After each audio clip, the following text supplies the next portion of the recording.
The Master Key System by Charles F. Haanel. Chapter 12.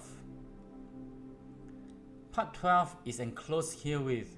In the fourth paragraph, you will find the following statement. You must first have the knowledge of your power. Second, the courage to dare. Third, the faith to do. If you concentrate upon the thoughts given, if you give them your entire attention, you will find a world of meaning in each sentence, and will attract to yourself other thoughts in harmony with them, and you will soon grasp the full significance of the vital knowledge upon which you are concentrating. Knowledge does not apply itself. We as individuals must make the application, and the application consists in fertilizing the thought with a living purpose. The time and thought which most persons waste in aimless effort would accomplish wonders if properly directed with some special object in view. In order to do this, it is necessary to center your mental force upon a specific thought and hold it there, to the exclusion of all other thoughts. If you have ever looked through the viewfinder of a camera, you found that when the object was not in focus, the impression was indistinct and possibly blurred. But when the proper focus was obtained, the picture was clear and distinct. This illustrates the power of concentration. Unless you can concentrate upon the object which you have in view, you will have but a hazy, indifferent, vague, indistinct and blurred outline of your ideal, and the results will be in accordance with your mental picture. Part 12. There is no purpose in life that cannot be best accomplished through a scientific understanding of the creative power of thought. This power to think is common to all. Man is because he thinks. Man's power to think is infinite. Consequently, his creative power is unlimited. We know that thought is building for us the thing we think of and actually bringing it nearer. Yet we find it difficult to banish fear, anxiety, or discouragement, all of which are powerful thought forces and which continually send the things we desire further away, so that it is often one step forward and two steps backward. The only way to keep from going backward is to keep going forward. Eternal vigilance is the price of success. There are 3 steps, and each one is absolutely essential. You must first have the knowledge of your power. Second, the courage to dare. Third, the faith to do. With this as a basis, you can construct an ideal business, an ideal home, ideal friends, and an ideal environment. You are not restricted as to material or cause. Thought is omnipotent and has the power to draw on the infinite bank of primary substance for all that it requires. Infinite resources are therefore at your command. But your ideal must be sharp, clear-cut, definite. To have one ideal today, another tomorrow, and a third next week means to scatter your forces and accomplish nothing.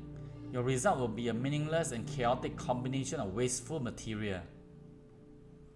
Unfortunately, this is the result which many are securing, and the cause is self-evident. If a sculptor started out with a piece of marble and a chisel and changed his ideal every 15 minutes, what result could he expect? And why would you expect any different result in molding the greatest and most plastic of all substances, the only real substance? The result of this indecision and negative thought is often found in the loss of material wealth. Suppose independence, which requires many years of toil and effort, suddenly disappears. It is often found then that money and property are not independence at all. On the contrary, the only independence is found to be a practical working knowledge of the creative power of thought. This practical working method cannot come to you until you learn that the only real power which you can have is the power to adjust yourself to divine and unchangeable principles. You cannot change the infinite, but you can change into an understanding of natural laws. The reward of this understanding is a conscious realization of your ability to adjust your thought faculties with the universal thought which is omnipresent. Your ability to cooperate with this omnipotence will indicate the degree of success with which you meet. The power of thought has many counterfeits which are more or less fascinating, but the results are harmful instead of helpful. Of course, worry, fear, and all negative thoughts produce a crop after their kind. Those who harbor thoughts of this kind must inevitably reap what they have sown. Again, They are the phenomenal seekers who gourmandize on the so-called proofs on demonstration obtained at materializing seances. They throw open their mental doors and soak themselves in the most poisonous currents which can be found in the psychic world. They do not seem to understand that it is the ability to become negative, receptive, and passive, and thus drain themselves of all their vital force, which enables them to bring about these vibratory thought forms. There are also the Hindu worshippers who see in the materializing phenomena which are performed by the so-called adepts a source of power, forgetting or never seeming to realize that as soon as the will is withdrawn, the forms wither, and the vibratory forces of which they are composed vanish. Telepathy or thought transference has received considerable attention, but as it requires a negative mental state on the part of the receiver, the practice is harmful. A thought may be sent with the intention of hearing or seeing, but it will bring the penalty attached to the inversion of the principle involved. In many instances, hypnotism is positively dangerous to the subject as well as the operator.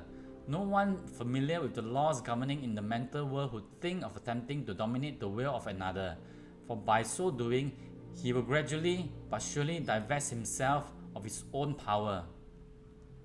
All of these perversions have their temporary satisfaction and for some a keen fascination, but there is an infinitely greater fascination in a true understanding of the world of power within, a power which increases with use, is permanent instead of fleeing, which not only is potent as a remedial agency to bring about the remedy for past error or result of wrong thinking, but is a prophylactic agency protecting us from all manner and form of danger, and finally is an actual creative force with which we can build new conditions and new environment. The law is that thought will correlate with its object and bring forth in the material world the correspondence of the thing thought or produced in the mental world. We then discern the absolute necessity of seeing that every thought has the inherent germ of truth in order that the law of growth will bring into manifestation good, for good alone can confer any permanent power. The principle which gives the thought the dynamic power to correlate with its object and therefore to master every adverse human experience is the law of attraction, which is another name for love. This is an eternal and fundamental principle, inherent in all things, in every system of philosophy, in every religion, and in every science. There is no getting away from the law of love. It is the feeling that imparts vitality to thought. Feeling is desire, and desire is love. Thought impregnated with love becomes invincible. We find this truth emphasized wherever the power of thought is understood. The universal mind is not only intelligence, but it is substance, and this substance is the attractive force which brings electrons together by the law of attraction so they can form atoms. The atoms in turn are brought together by the same law and form molecules. Molecules take objective forms, and so we find that the law of love is the creative force behind every manifestation, not only of atoms, but of worlds and the universe, and everything of which the imagination can form any conception. It is the operation of this marvelous law of attraction which has caused man in all ages and all times to believe that there must be some personal being who responded to their petitions and desires, and manipulated events in order to comply with their requirements. It is a combination of thought and love which forms the irresistible force, called the law of attraction. All natural laws are irresistible. The law of gravitation or electricity or any other law operates with mathematical exactitude. There is no variation. It is only the channel of distribution which may be imperfect. If a bridge falls, we do not attribute the collapse to any variation of the law of gravitation. If a light fails us, we do not conclude that the laws governing electricity cannot be depended upon.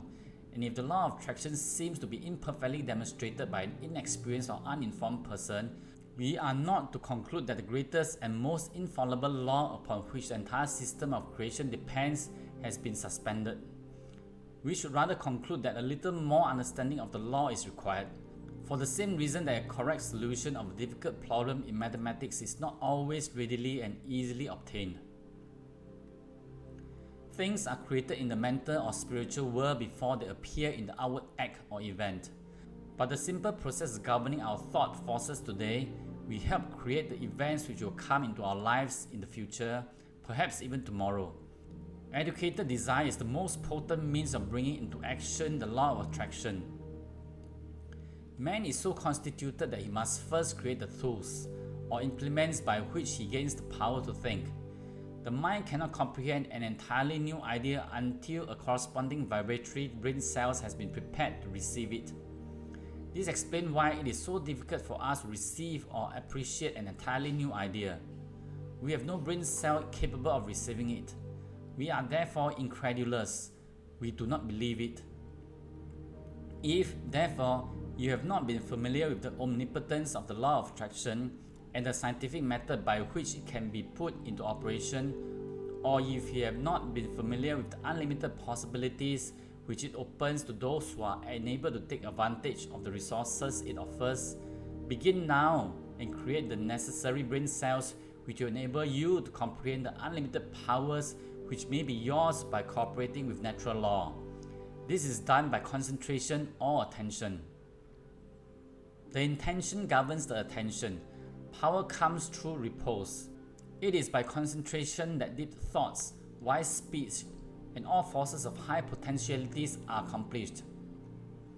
It is in the silence that you get into touch with the omnipotent power of the subconscious mind from which all power is evolved. He who desires wisdom, power, or permanent success of any kind will find it only within. It is an unfoldment.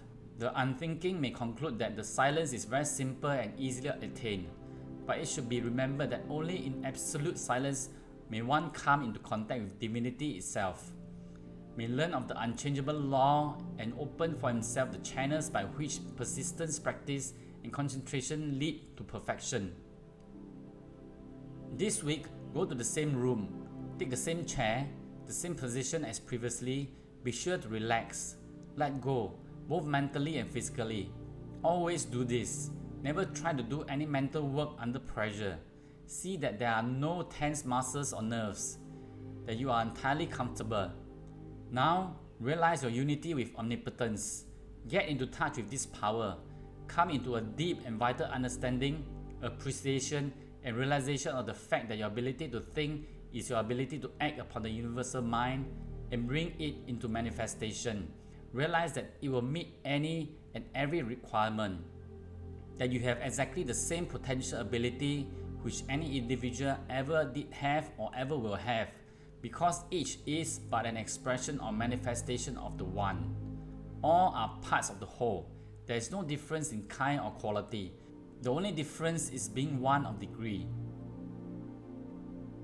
Thank you for listening. It has been a pleasure to read this out to you. Have a fantastic day.